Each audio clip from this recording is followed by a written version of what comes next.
Before TikTok took over the world, before 15-second dances and viral audios, there was another app. An app that invented the formula TikTok would perfect. It was chaotic, hilarious, and way ahead of its time. This is the story of Vine, the app that made TikTok unstoppable. Mid-2012, three guys in New York, Dom Hoffman, Rus Yusupov, and Colin Kroll, came up with a simple but revolutionary idea.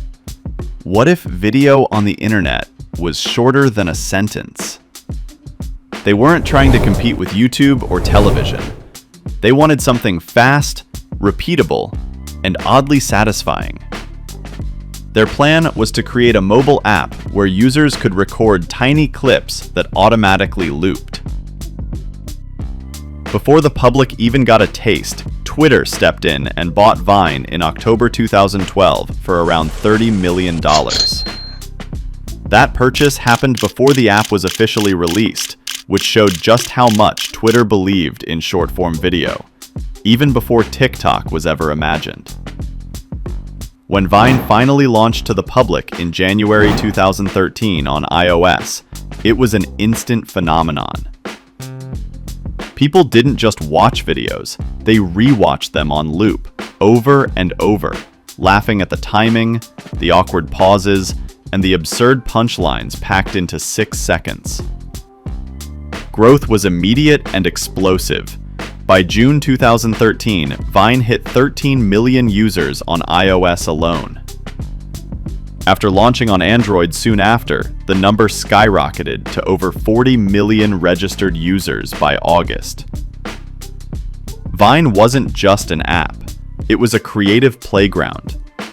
People started using stop motion, physical comedy, music snippets, and jump cuts in ways no one had really seen before in mainstream platforms. Within its first year, Vine had already reshaped how people thought about content creation, and proved that attention spans were getting shorter in the most entertaining way possible. Vine turned people who learned one funny trick into instant celebrities.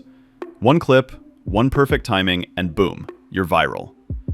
Comedy shrunk itself down to tiny moments, forcing punchlines into 6 seconds, and the humor got sharper, weirder, and oddly addictive. This wasn't YouTube with its, "Hey guys, welcome back to my channel," 8-minute intros. Nope. Vine gave you 6 seconds, 0 context, and maximum chaos. And somehow, that was enough to create legends. We're talking clips that live rent-free in everyone's head to this day.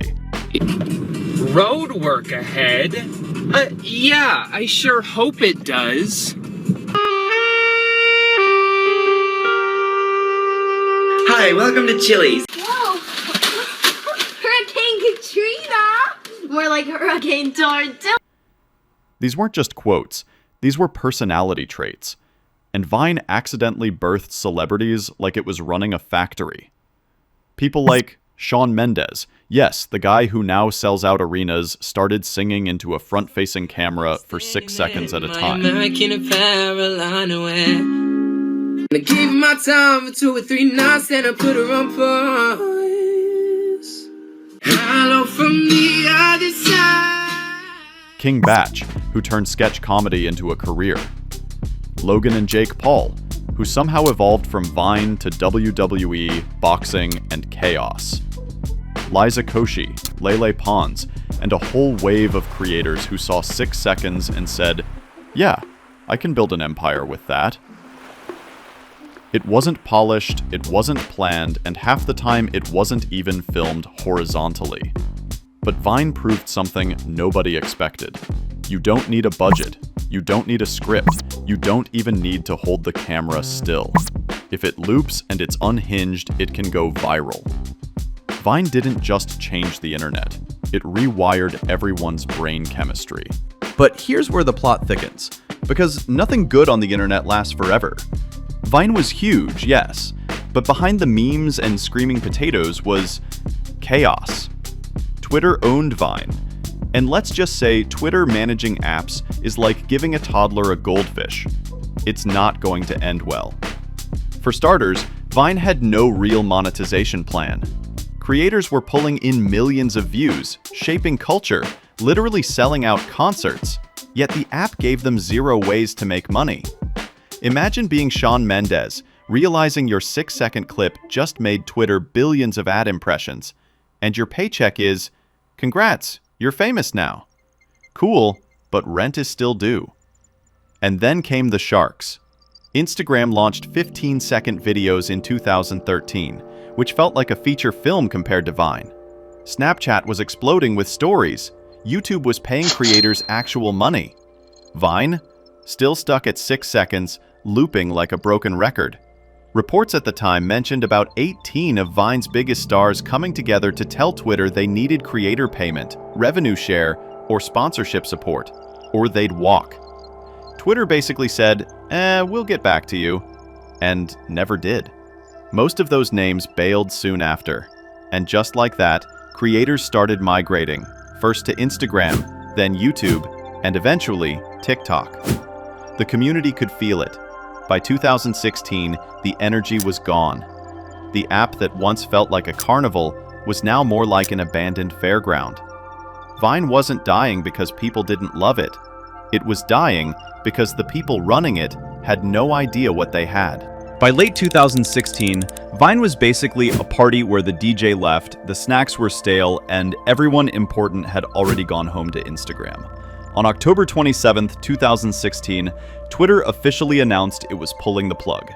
Just like that, the 6-second empire was over. The craziest part? Vine didn't die because people stopped watching. The app was still pulling millions of loops every single day.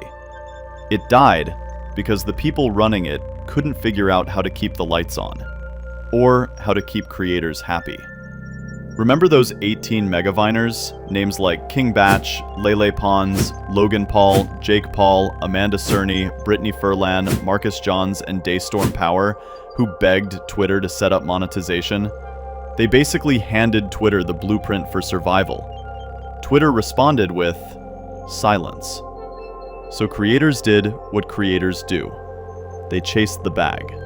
Instagram offered longer videos and sponsorship deals, YouTube was paying ad revenue, Snapchat had brand partnerships. Vine? Vine was still looping 6 seconds like it was Groundhog Day. No surprise that one by one, the stars walked away. And when the stars left, so did the audience. When Twitter finally made the shutdown announcement, the internet went through the 5 stages of grief at warp speed. Shock, denial, anger, depression, and then memes. Thousands of compilation videos popped up overnight. Best Vines of all time, Try Not to Laugh Vine Edition, Vine's greatest hits. Ironically, Vine content was suddenly everywhere again, just not on Vine. And the aftermath? Oh, it was messy but fascinating. Some creators like Shawn Mendes turned their 6 seconds into a music career that went global. Logan and Jake Paul evolved into YouTube titans, then boxing villains, then WWE cameos. Lele Pons, Liza Koshy, Amanda Cerny, and Hannah Stocking reinvented themselves on Instagram and YouTube. King Batch went Hollywood, scoring acting gigs in movies and TV. Even the phrase Vine star became shorthand for internet-born celebrity. Meanwhile, TikTok, then still finding its feet, looked at Vine's mistakes and said, "We will take it from here." They gave creators tools, algorithms, and eventually money. The formula? Vine's DNA, just amplified, monetized, and supercharged by China's ByteDance.